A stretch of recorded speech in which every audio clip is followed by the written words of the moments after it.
시편 27편 1절로 6절까지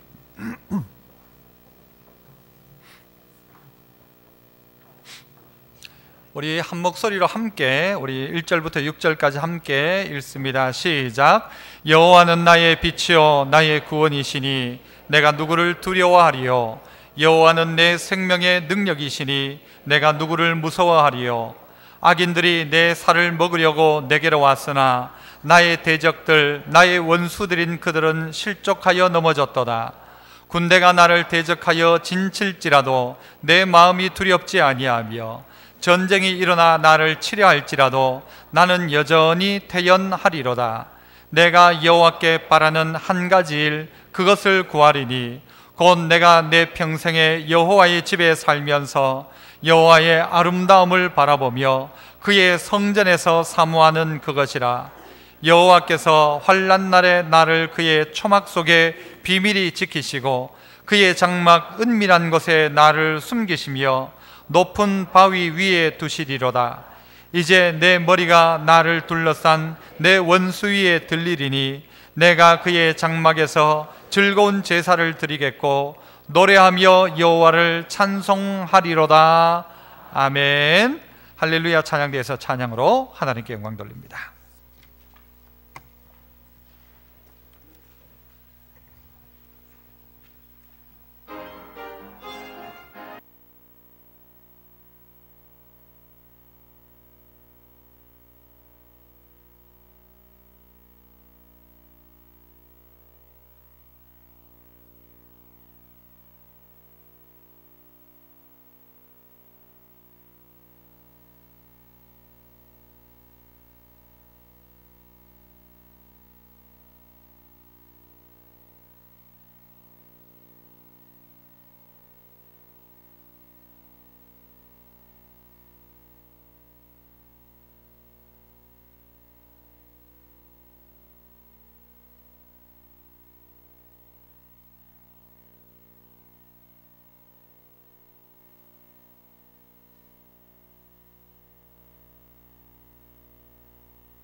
네, 귀한 찬양 감사합니다.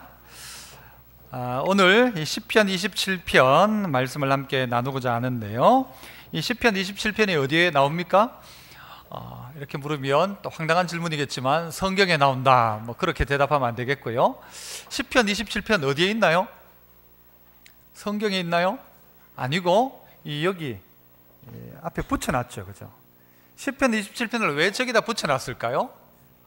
그냥 뗐어요?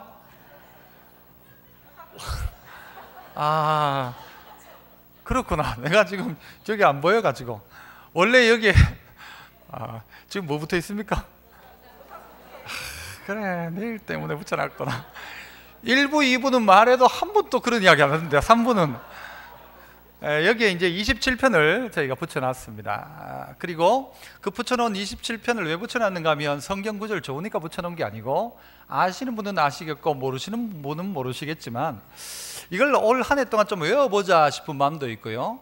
특별히 그래서 언제 외우는가 하면 매일 새벽 기도 시작할 때마다 우리 시편 27편 오늘 본문 1절부터 6절까지를 암송하고 있습니다. 모르시는 분은 새벽에 한 번도 안 나와보신 분들일 거고요. 그래서 벌써 한 2달 가까이를 매일 아침마다 새벽 기도 시작하면 27편을 읽고 암송합니다. 매일 하다가 보면 매일 오신 분들은 거의 80% 이상 거의 암송되었을 겁니다. 한 6개월 정도 이거 다 암송되면 뒷부분 또 암송해가지고 한 해 동안 시편 27편 전체를 좀 암송했으면 좋겠다, 그런 마음이 있는데요. 왜 하필 27편이냐? 이 27편은 마치 우리의 인생길 가운데 어떤 태도를 가지고 살아가야 할지를 보여주는 것 같은 성경 내용입니다. 그래서 이 시편 27편만 아침에 딱 한번 암송하면 내가 오늘 이 하루 어떻게 살아가야 될지, 이 한 주간을 어떻게 살아가야 될지가 보이는 내용이 바로 이 시편 27편이기 때문에 그렇습니다. 오늘 저는 이 27편에 근거해서 설교 제목을 잡기를 전쟁터 같은 세상 속에서라고 잡았습니다. 사실 우리의 인생이 다 전쟁터 같죠. 어느 한 군데 호락호락한 데가 없습니다. 생각대로 되어지는 데가 아무도 없다는 말입니다. 이 전쟁터 같은 세상 속에서 어떻게 살아갈까? 오늘 성경 본문에도요, 어떤 내용이 나와요? 누군가는 나를 향하여 찾아와서 내 살을 먹으려고 하고 있고, 내 대적들이 일어나고 내 원수가 일어나고 전쟁이 일어나고 군대가 나를 대적하여 진치는 그런 여러 가지 상황들이 있는데, 이런 전쟁 같은 상황 속에서 나는 어떤 기준을 가지고 어떻게 살아갈까에 대한 이 고민들을 하면서, 또 우리의 또 2017년도 찾아오는 이 봄날들과 새로운 날들을 어떻게 살아갔으면 좋을까 생각해서 오늘 이 말씀을 준비했습니다. 이 말씀은 1절을 이렇게 시작하죠. 여호와는 나의 빛이요 나의 구원이시니. 하나님이 나의 빛이요 구원이시라면 이라는 단서가 붙어 있는 것입니다. 사실은 그러하기 때문에 나는 이럴 수 있다라는 것입니다. 이 시편 27편의 내용들을 쭉 읽어보면 어느 한 성경이 떠오르는데, 그건 시편 23편입니다. 여호와는 나의 빛이요 구원이시니 라고 시작하지만 시편 23편은 여호와는 나의 목자시니 라고 이야기합니다. 비슷한 내용으로 나아갑니다. 오늘 전쟁 속에 있는 여러분이라고 한다면, 정말 호락호락하지 않은 인생길을 걷고 있는 여러분이라고 한다면, 오늘 이 말씀 속에 새로운 기준 몇 가지를 찾았으면 좋겠는데요. 그 첫 번째는 이것입니다. 따라서 해봅시다. 나는 두려워하지 않습니다. 전쟁터 같은 세상 속에서도 나는 두려워하지 않습니다. 난 두려워하지 않습니다. 왜 두려워하지 않느냐? 1절 방금 보았던 것처럼 여호와는 나의 빛이요 나의 구원이시니까 내가 누구를 두려워하리요? 여호와는 내 생명의 능력이시니 내가 누구를 무서워하리요? 3절에는요, 군대가 나를 대적하여 진을 치고 있다고 할지라도 내 마음이 어때요? 두렵지 아니하며, 전쟁이 일어나 나를 치려할지라도 나는 여전히 어떻게 해요? 태연하리로다. 어떻게 이런 마음이 있을 수 있습니까? 다윗의 마음이 아주 담대해서, 다윗이 원래 맷집이 좋아서, 아니면 다윗이 원래 이렇게 강한 마음을 가지고 있기 때문입니까? 아니란 말입니다. 나는 두려워하지 않는다. 나는 무서워하지 않는다. 여러분, 이 말들을 하는 사람들 왜 이런 말들을 하게 될까요? 아무것도 두렵지 않는데 난 두려워하지 않는다 할까요? 두려운 상황인데 두렵지 않다는 말입니다. 무서운 상황이니까 나는 무섭지 않다라고 이야기하는 것입니다. 성경에 보면 이 갈렙이 나오죠. 이스라엘의 가장 나이 많은 사람 갈렙, 그가 뭐라고 이야기하는가 하면 나는 출입에 감당할 수 있사온즉 이라고 이야기합니다. 나는 다닐 수 있단 말이죠. 나 잘 걷는다 이 말이에요. 잘 걷는다. 왜 그 말을 할까요? 남들이 걱정하거든요. 저 가다가 넘어지지 않겠나, 다리에 힘이 없는데 어떡하지 하니까 갈렙은 이야기하기를 나는 출입에 감당할 수 있사온즉이라고 합니다. 왜 다윗이 나는 두려워하지 않는다, 내가 뭘 두려워하냐, 내가 뭘 무서워하냐, 이 말은 그 상황이 두려움의 상황, 무서움의 상황, 적들이 진을 치고 원수가 나를 죽이려고 하고 있고 원수가 내 살을 먹으려고 내게로 왔다고 하는 이 상황이라는 것이죠. 당연히 두려워해야 되고 당연히 걱정되고 당연히 염려되는 상황입니다. 그러나 그럼에도 불구하고 다윗은 나는 두려워하지 않는다. 왜? 하나님이 나의 빛이요 나의 구원이시기 때문에 나는 두려워하지 않는다는 것입니다. 사람들은 참 많은 두려움을 가지고 있습니다. 제 아들은 오래전 일입니다만은 이 애는 초등학교 들어가면서부터 무슨 걱정을 했는가 하면 군대 갈 걱정을 했습니다. 어떻게 군대 갈까? 나 군대 안 간다 그랬어요. 이 초등학생이 할 걱정이 아니란 말입니다. 뭐 사드가 어떻고 요즘 애들은요 얼마나 관심 많은지 말, 쓸데없는 걱정하지 말고 너희는 뭐만 해라? 열심히 공부하고 밥이나 잘 먹어라 하는데 쓸데없는 걱정들을요 우리 아이들에게도 맡기는 것 같아요. 어떤 사람은요 자기 몸에 조그만 종기 하나가 나도 이 종기가 혹시 암이 아닐까 걱정하기가, 암 걸리면은 내 남편이 내 죽고 나면 다른 여자하고 세장가 들면 어떻게 할까, 그런 걱정까지 한대요. 생각이요 걱정 염려로 다 몰아가지고는 남의 것까지 쌓아놔가지고 걱정하고요, 오늘 걱정 오늘 하고 내일 걱정할 필요가 없는데도 불구하고 수많은 걱정, 오지도 않은 걱정을 다 가지고 걱정하는 것입니다. 그러나 다윗은 전쟁터에서도 나는 두려워하지 않는다, 나는 무서워하지 않는다, 군대가 나를 대적하여 진칠지라도 두렵지 않고 전쟁이 일어나 나를 치료할지라도 나는 여전히 태어날 것이다 이야기할 수 있는 이 근거가 어디에 있는가? 다윗 자기에게 있지 않다는 것입니다. 긍정적인 사고방식이 아니라는 것입니다.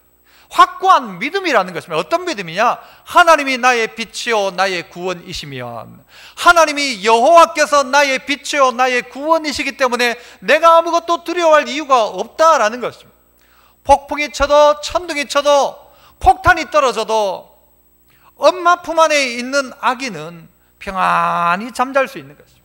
똑같이 믿음의 성도, 하나님 품 안에 있는 것이 확인되어진다면 그는 두려워할 이유가 없는 것입니다.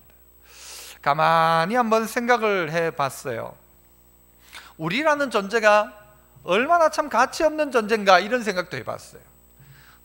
여러분 하늘에 별이 있는데요, 별이 쭉 보여지는 저기를 어디라고? 은하계라고도 하죠. 그 수많은 은하계가, 그런 은하계가 우리의 눈으로 셀 수 없는 별들이 있는 그 은하계 같은 게 또 몇 개가 있는가 하면요 100억 개 이상이 있다고 합니다.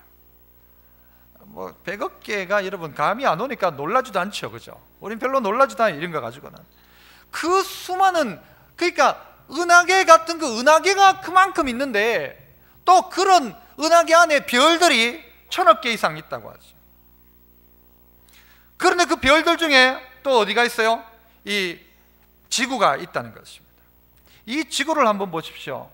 이 지구 안에도 우리는 크다고 생각할지 모르지만 그 수많은, 아까 이야기한 1000억 개의 은하가 있고 그 은하에는 1000억 개의 별이 있고 그 별 중에 하나가 이 지구인데, 그렇게 따지면 이 별들 중에 지구는요 하나의 점밖에 되지 않습니다. 그 점 안에 있는 이 지구 안에 또 그 수많은 사람들 중에서, 또 수많은 나라들 중에서 가장 조그마한 이 대한민국 땅덩어리에, 거기다 이 파동에, 거기다가 나 하나의 존재, 정말 가치 없는 것처럼 보일지 모를 거예요.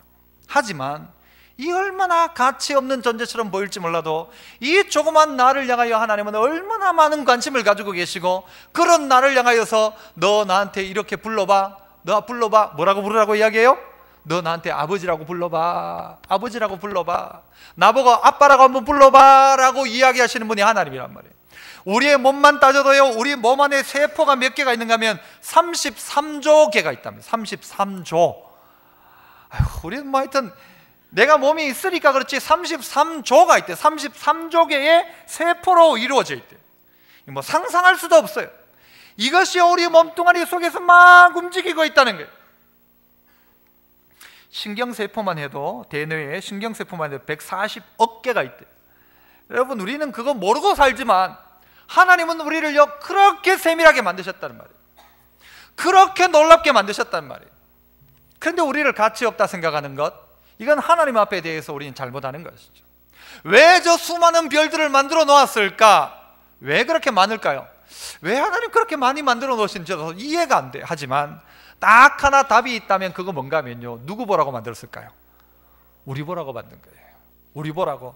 보이는 것도 보이지 않는 것도 하나님의 놀라운 섭리 속에 만드셨는데, 그러면서 그 넓은 자리에서 쭉 좁혀와 나를 생각해 보니 이거는 은혜 아니면 말로 할 수 없는 거예요.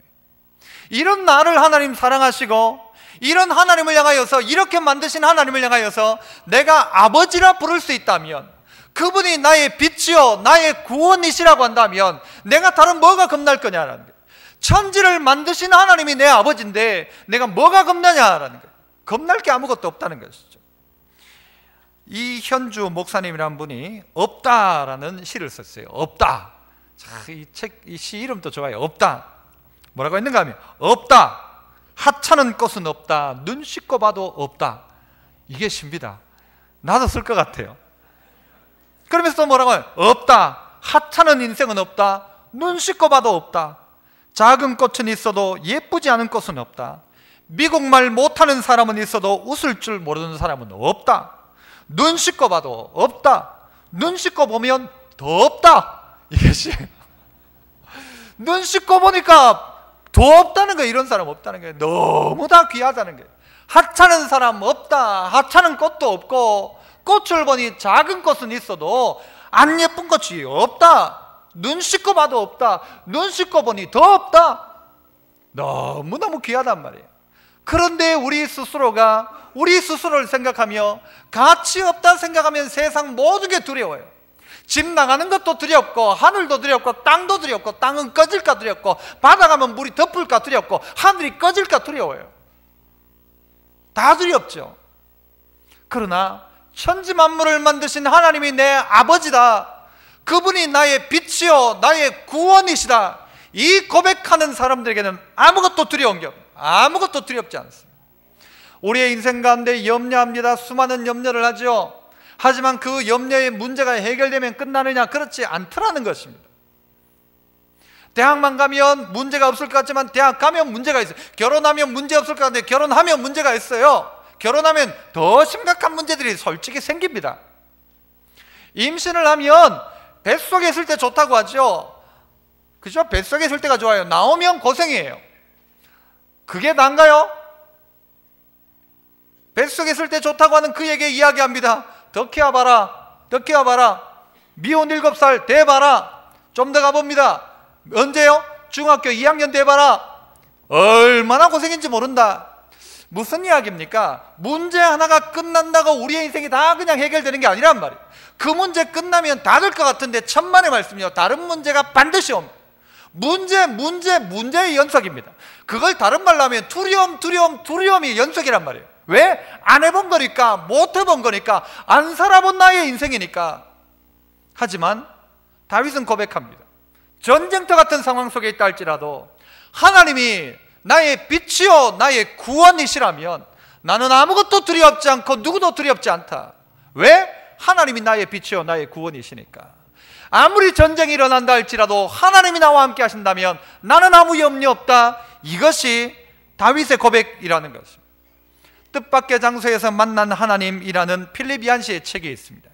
그 책에서 필립 얀시는 한 이야기를 하는데, 스페인 선원들이 남미로 가려고 배를 타고 가다가 난파를 당한 것입니다. 길을 잃어버린 것입니다. 그리고 여기가 어딘지 방향 감각도 없는 것입니다. 그런데 물도 떨어지고 마실 물이 없으니까 그 중에 어떤 사람은요 바닷물을 퍼가지고 마셨어요. 그러니까 갈증이 더 나죠. 더 죽을 지경인 거예요.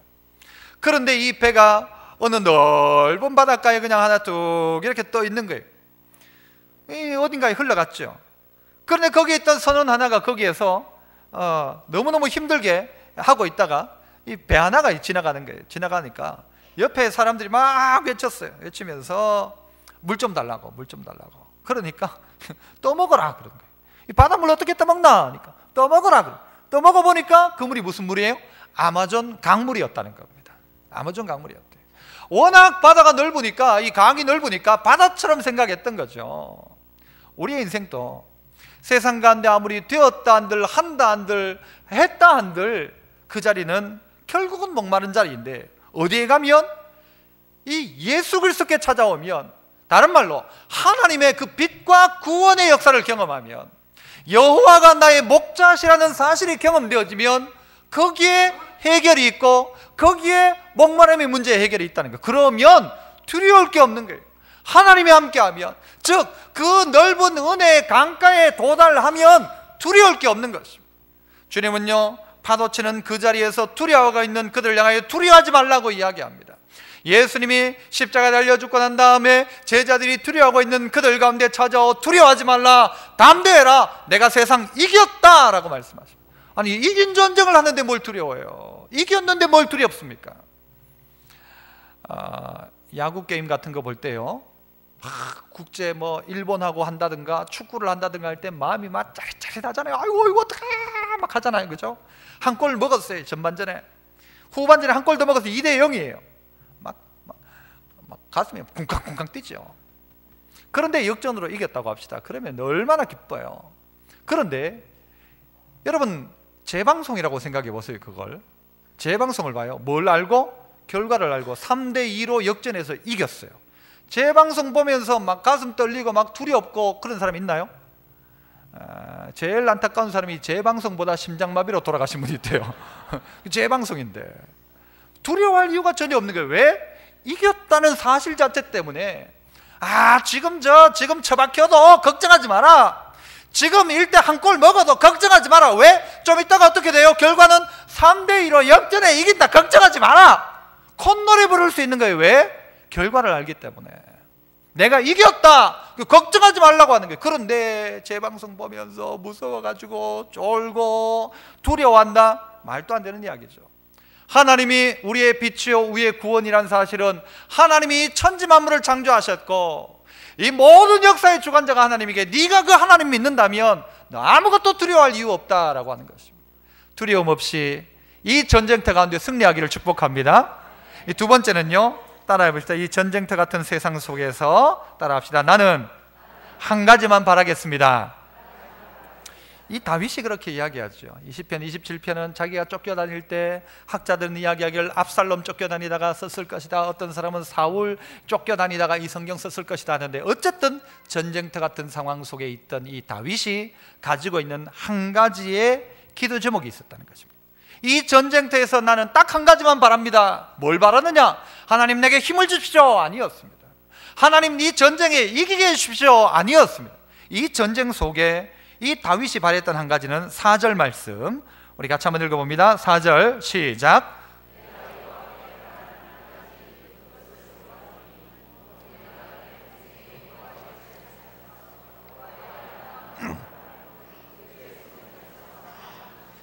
내가 여호와께 바라는 한 가지 일, 그걸 구하겠다 그래요. 한 가지 일을 구하는데 그게 뭐냐? 내 평생에 여호와의 집에 어떻게 해요? 살면서, 그 다음엔요 여호와의 아름다움을 바라보고, 그 다음엔요 성전에서 사모하는 그것이라. 여러분, 이게 한 개입니까? 한 개가 아닙니까? 한 개인가요? 한 개가 아닌가요? 옛날에 어떤 사람이 그랬다죠. 웃기는 말로 하나님이 딱 나타나가지고 네 소원이 뭐냐? 한 가지만 이야기해봐라. 그래서 한 가지만 말하려니까 너무 아까운 거예요. 좋은 기회에. 그래가지고 빨리 이야기를 했어요. 돈, 여자, 결혼, 이 세 가지를 이야기한 거예요. 그러니까 하나님이 어떻게 해줬을까요? 머리, 돈, 여자하고 결혼하게 해줬대요. 무슨 말인지 모르시죠? 돈, 여자, 결혼이니까 머리, 돈, 여자하고 결혼하게 해줬대요. 한 가지가 아니고 세 가지였는데, 자, 오늘 다윗 한 가지를 구한다고 했는데 뭘 이야기해요? 여호와의 집에 첫 번째 살면서, 그 다음엔요 여호와의 아름다움 바라보며, 그 다음엔요 성전에서 사모하는 그것이 내 한 가지 소원입니다 라고 했어요. 이 세 가지지만 사실 한 가지죠. 어떤 이야기를 하고 있습니까? 성전을 이야기하고 있는 것입니다. 이걸 다른 말로 바꾸면 뭘까요? 하나님과 동행하고 싶습니다 라는 것이에요. 성전 뭐예요? 하나님 계시는 곳에 나도 함께해서 하나님의 아름다움들을 보고 하나님을 사모하는 그런 삶 살고 싶습니다. 하나님과 동행하는 삶을 살고 싶습니다. 이것이 오늘 다윗의 한 가지 소원이었다.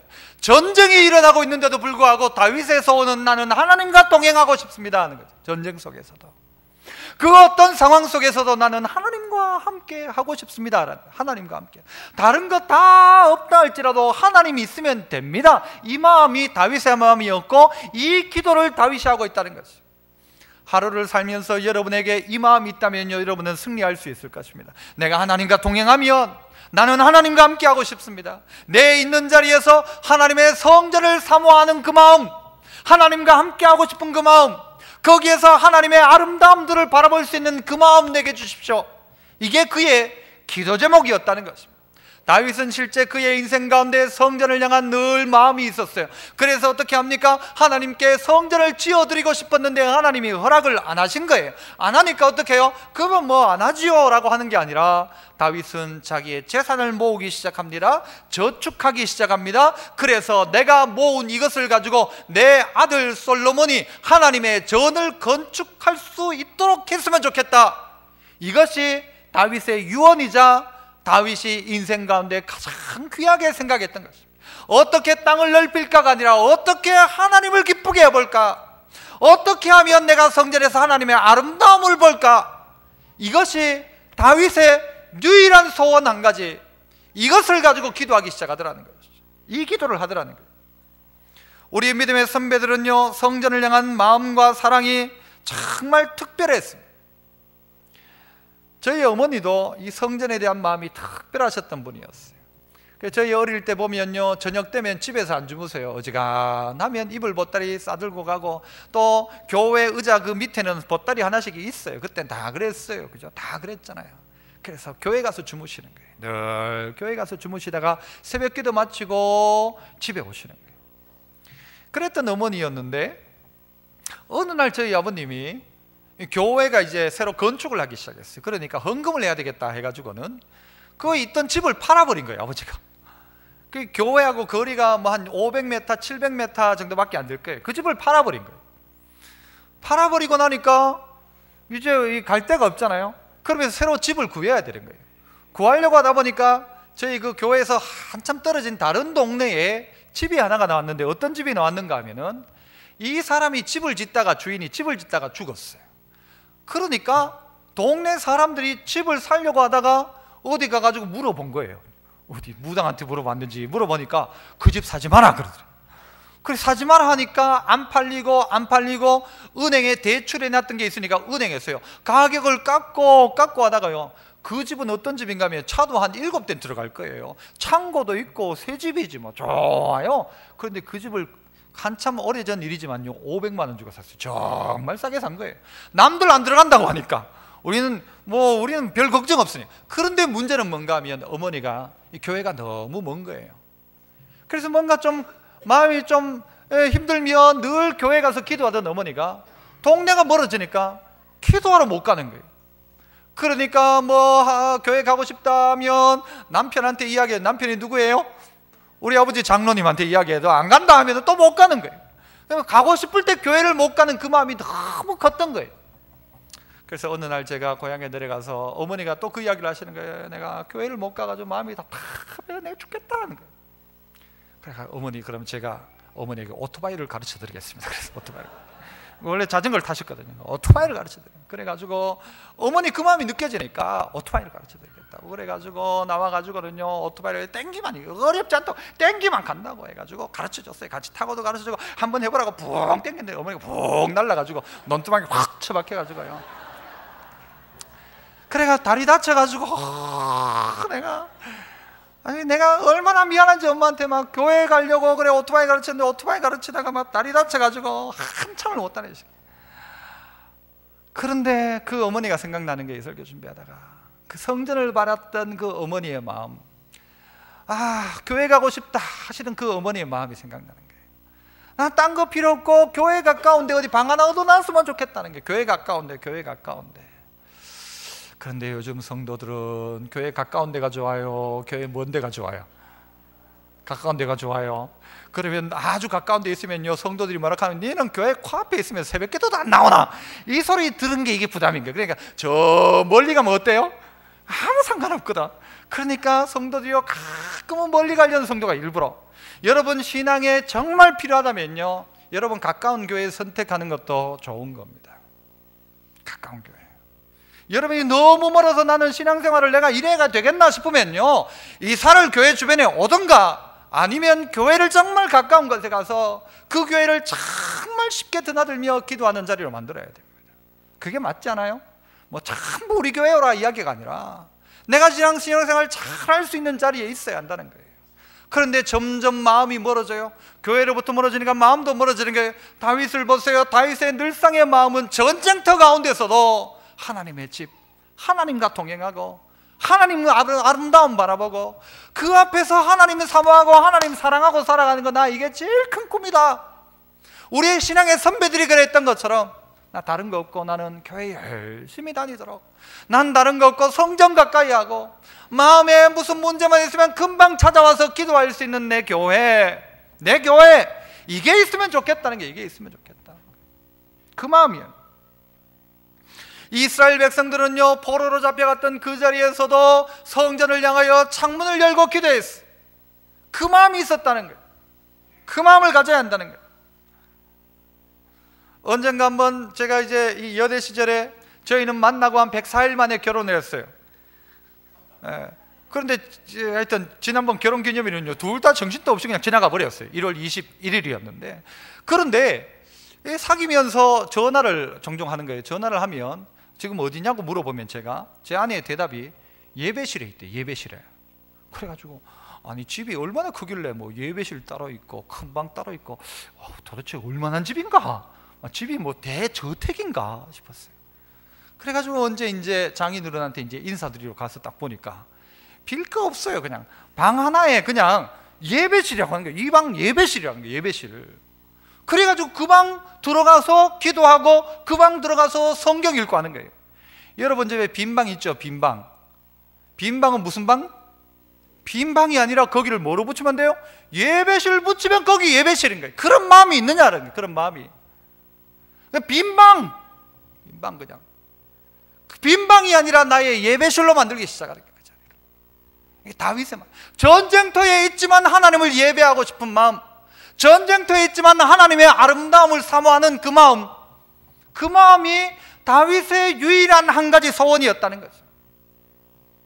아무리 전쟁터라 할지라도 여러분 마음속에 이 마음이 있다면 반드시 승리할 것입니다. 반드시 승리하죠. 승리할 수밖에 없죠. 새들이, 우리가 머리 나쁜 사람을 뭐라고 합니까? 새에 빗대서 그죠? 뭐 새 머리라고 잘 안 하잖아요. 아이고 지금 완전히 머리가 뭐라고요? 그건 욕 아니에요. 원래 그 동물은 대가리라고 붙이는 거예요. 새 대가리다 그래요. 그런데 여러분 새 욕하지 마십시오.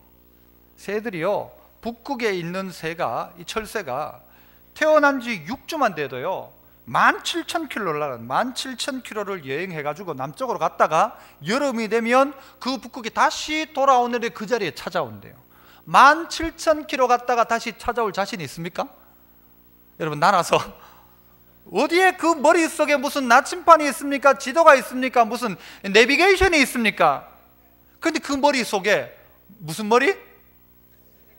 새 머릿속에 하나님이요 그걸 넣어놓은 거예요. 어쨌든 17,000km를 날아갔다가도 다시 그 자리에 돌아오는 거예요. 대단한 거죠.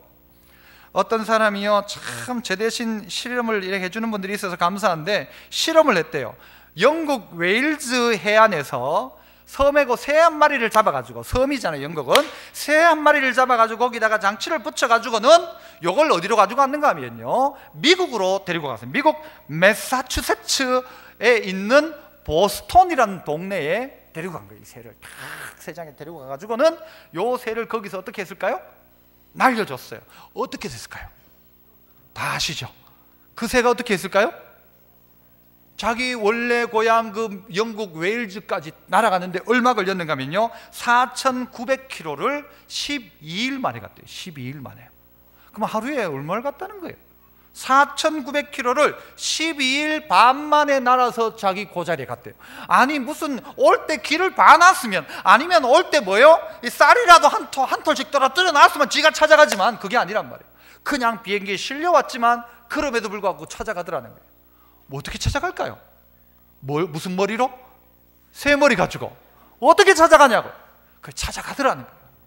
하나님의 백성 어디 찾아가야 되는가?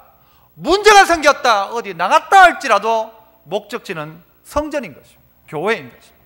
어떻게 내가 나의 목적지를 늘상 그 자리로 하나님의 성전, 하나님의 아름다움을 바라보고 거기에서 하나님이 사모하는 것, 이게 나의 마지막 소원, 최종적인 소원, 내 소원이다. 이 다윗의 고백이라는 것입니다. 나에게는 이 마음이 있는가? 이 마음이 있다면 아무리 전쟁이 있다 할지라도 나는 여전히 태어날 수 있습니다. 하나님과 동행하고 있다면 여전히 태어날 수 있습니다. 그러나 전쟁에 막 여기저기 막 들려지는 소리 따라 움직이면요, 우리는 결국 혼란 가운데 빠질 수밖에 없습니다. 새가 찾아가는 것처럼 우리도 우리의 고향 찾아가는 것입니다. 그 어디냐? 하나님의 성전이라는 것입니다. 다윗에게 늘상 그 마음이 있었다. 늘상 그 마음이 있으니까 하나님은 어떻게 해요? 그 다윗을 귀히 보시죠. 귀히 보셔서 어떻게 하세요? 5절 보면 환난 날에 나를 그 초막 속에 비밀히 지키시고 은밀한 곳에 숨기시고 바위 위에 두시고, 하나님 그렇게 하신다는 것이죠. 어떻게 하니까? 한 가지 소원 가지고 있는데 그 소원이 다른 게 아니고 복권 당첨이 아니고 분양권 당첨이 아니고 딱 하나, 나의 소원은 하나님의 집. 마지막 세 번째는요, 이 전쟁터 같은 세상 속에서 어떻게 해야 되냐? 따라합시다. 나는 즐거운 제사를 드리겠습니다.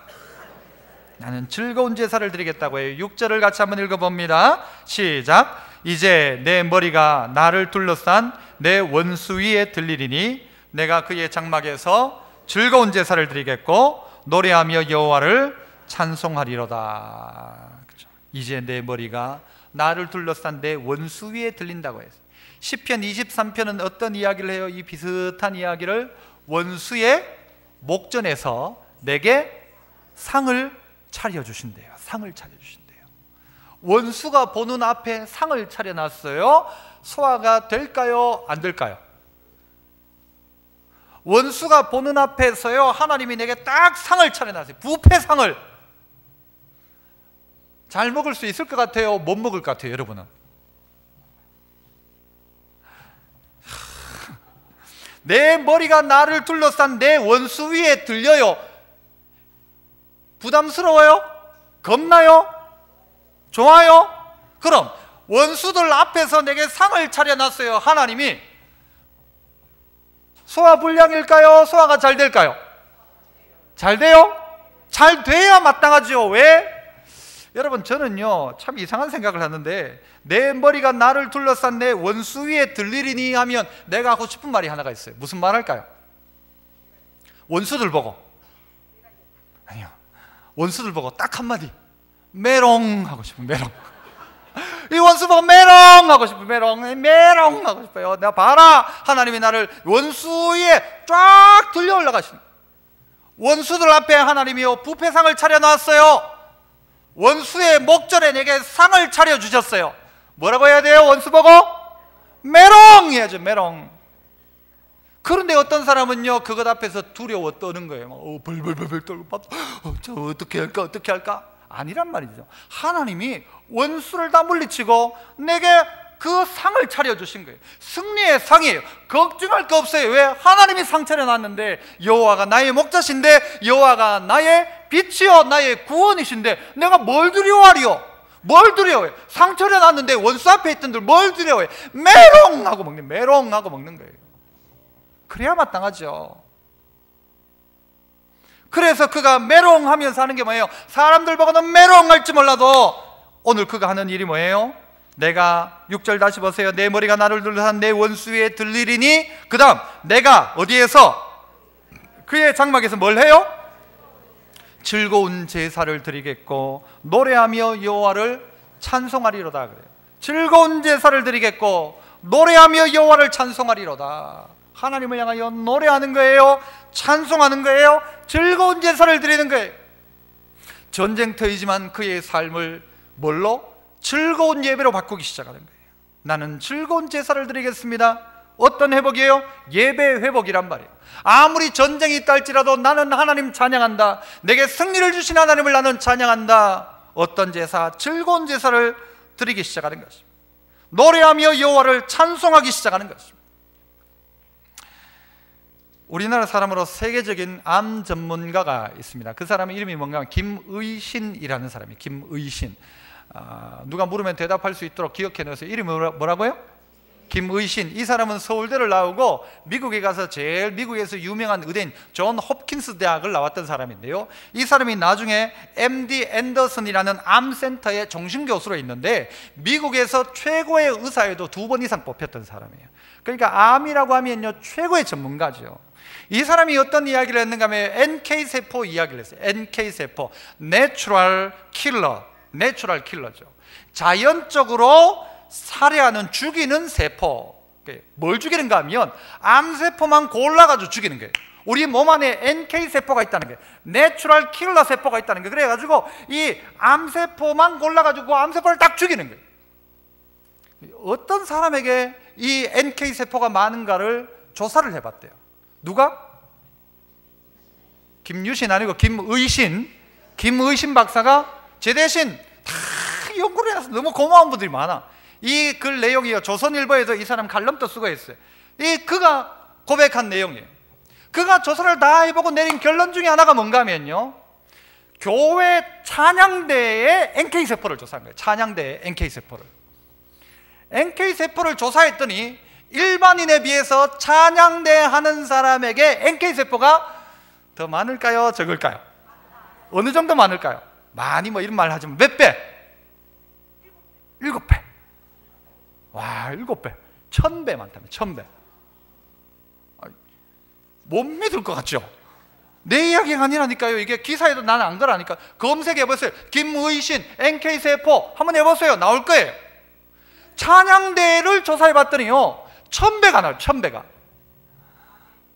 할렐루야. 찬양대. 본인 몸에 나는 면역력이 좀 약해요 하시는 분 뭐 하시면 될까요? 찬양대 하십시오. 중층에 나는 목사님 주일마다 졸리고 너무 피곤해요, 뭐 하시면 돼요? 찬양대 하시면. 찬양대. 이 찬양대 중에 원래 찬양대 할 때 나 안 한다 못 한다 하는데 해라 해가지고 억지로 된 분 있죠. 자기를 이끌어준 분한테 밥 사셔야 돼요. 제 이야기가 아니라니까요. 누구? 김의신 박사의 이야기예요. 찬양대를 조사했다. 제가 봤을 때 조사를 언제 했을까 생각해 보면요 주일날 했을 것 같아요. 주일날 찬양 마치고 나온 그 사람들 조사했을 것 같아요. 집에 가면 이 세포가 또 어떻게 될지 모르겠어요. 어쨌든 찬양하는 그에게 하나님이요 그의 몸 가운데 건강함을 주기 시작하는 거예요. 나쁜 세포가 우리 몸에 자랐다가 사라졌다 하거든요. 누가 사라지는가 하면 이 NK세포가 있으면 이 암세포 잡아먹는 거예요. 그런데 그거 없으면 이 암세포가 지가 주인 노릇하는 거예요. 찬양하는 자에게. 다윗 전쟁의 상황요, 여러분을 수화불량 만들고 대적이 여러분 앞에 진쳐 있어요. 어떻게 할까 잠도 못 자고 불면증, 과로, 초조, 불안 전부 다 찾아올 거야. 하지만 다윗은 나는 여전히 태어나다 그랬어. 왜? 나는 여전히 하나님 바라본다. 나는 여전히 하나님을 즐겁게 제사를 드릴 것이고 나 하나님 찬송한다 그랬어. 왜? 내 인생 가운데 그 사실들이 보여지니까. 하나님이 나를 원수의 목전에서 내게 상을 차려주시고 원수의 나를 번쩍 들어주시고 원수가 찾아왔다가 실족하여 넘어지니까 하나님 역사하신다, 하나님 반드시 내게 역사하신다, 역사하시고 있구나, 이게 경험되는 거예요. 막 경험되는 거예요. 그러니까 예배가요 즐겁기 시작한 거예요. 그의 입 가운데 막 찬양이 넘쳐나기 시작하는 거예요. 왜? 날 봐라, 내 보니까 하나님 역사하시지 않냐, 내 스스로가 경험되는 거예요. 이런 하나님을 경험하니까 찬양을 안 드릴 수가 없죠. 즐거운 제사를 드리겠고 노래하며 여호와를 찬송한다 그래요. 여호와를 찬송한다. 어떤 청년들은요 요즘 그런 이야기를 유행 비슷하게 해요. 목사님 저 예배 고파요. 그래. 예배 고파요. 배고파요는 있지만 예배 고파요. 이런 이야기를 해요. 군대 가 있던 아이들이요 예배 드릴 기회가 없으니까 뭐라고 하는가 하면 예배가 고프대요. 예배가 드리고 싶은 거예요. 여러분을요 예배 못 드리게 만드는 상황 속에 여러분을 갖다 놓으면요 여러분 속에서 이게 올라오는 게 예배 드리고 싶은데, 오늘 예배 드려야 되는데, 하나님 예배 드려야 되는데, 이 마음이 있으면 그는 아무리 전쟁터를 할지라도 승리할 수 있다고 생각합니다. 그래서 그 사람 승리하죠. 예배에 대한 한 예를 들고 말씀을 마치고자 합니다. 두 가정이 있는데요 한 가정은 아비나답의 가정이고 한 가정은 오베데돔의 가정이에요. 아비나답의 가정은요, 이 법궤를 20년 동안 적들에게 뺏겼던 법궤가 돌아왔을 때 20년 동안 법궤를 모셔요. 그런데 그 법궤 모시고 이 법궤가 다윗성으로 옮겨갈 때 그 아들 우사가 그 자리에서 즉사해 버립니다. 법궤 만지다가. 아니 20년 동안 법궤를 모신 결과가 이거냐? 20년 그랬는데 법궤에 손댔다고 우사가 죽어버려요. 베레스 우사라고 하죠. 그러니까 다윗이 그 법궤를 가지고 가지 못하는, 이 법궤란 것은 하나님의 임재의 상징이에요. 하나님을 향한 예배의 상징이란 말이에요. 그런데 이 법궤를 다윗이 겁나가지고 못 가져가는 거예요. 그러니까 누가 가져가는 거면 오벳 에돔, 이 사람은요 가드 사람이에요. 이방 사람이란 말이에요. 그런데 그가 이 법궤를 자기 집에 모시는 거예요. 얼마 동안 모시는 거면 석 달 동안, 딱 석 달 모시는데 하나님 그에게 어떻게 하시는가 하면요, 역대상 13장에 보니까요 14절 마지막에 그의 가족과 함께 석 달을 있으니라 여호와께서 오벳 에돔의 집과 그의 모든 소유에 복을 내리셨다, 그렇게 이야기해요. 20년이 중요한 게 아니라 석 달이어도 제대로 하나님 예배하는 거예요. 즐거운 제사를 드리겠고, 아니 석 달이 아니라 딱 한 번이라도 하나님께 즐거운 제사를, 그리고 기쁨의 찬양을 올려드리는 거예요. 그렇게 해라. 그러면 하나님 그 예배 받으신다. 그리고 그의 집에, 그의 소유에 복을 내리셨다, 그렇게 이야기하잖아요. 그가 비록 이방인이었어도 하나님 그에게 복을 내리시는 거예요. 하나님 복을 내리시는 거예요. 사도행전에 보면 다윗의 장막을 회복시킨다는 말씀이 나와요. 다윗의 장막, 솔로몬의 성전이 아니라 다윗의 장막을 회복시킨대. 그 말은 뭔가 하면 찬양팀 중에도 그래서요 다윗의 장막이라는 팀도 있어요. 이 다윗의 장막이라는 말의 의미는 뭔가 하면요, 다윗이 하나님 앞에 드렸던 그 즐거운 제사가 전제된 거예요. 솔로몬의 성전은 멋진 성전일 수 있어도 다윗의 성전만큼 즐거운 제사가 없는 거예요. 내가 하나님 앞에 즐거운 제사를 드리겠다. 여러분 모두에게 다윗이 꿈꿨던 그 즐거운 제사, 다윗의 장막의 제사를 회복하고, 그리고 여러분의 한 가지 소원, 성전을 향한 바라봄, 그리고 여러분의 마음속에 나는 두려워하지 않는다, 겁내지 않는다. 왜? 하나님이 나의 빛과 나의 구원이시니까. 그래서 이 새로운 계절 가운데 여러분 모두에게 전쟁터 속에 있다 할지라도 낭망치 않고 승리하는 우리 믿음의 성도 되시기를 축복합니다. 기도하겠습니다. 은혜로우신 하나님 아버지 감사합니다. 전쟁터에 살고 있지만 지지 않게 하시고 이기게 하여 주시옵소서. 예수님 이름으로 기도합나이다. 아멘.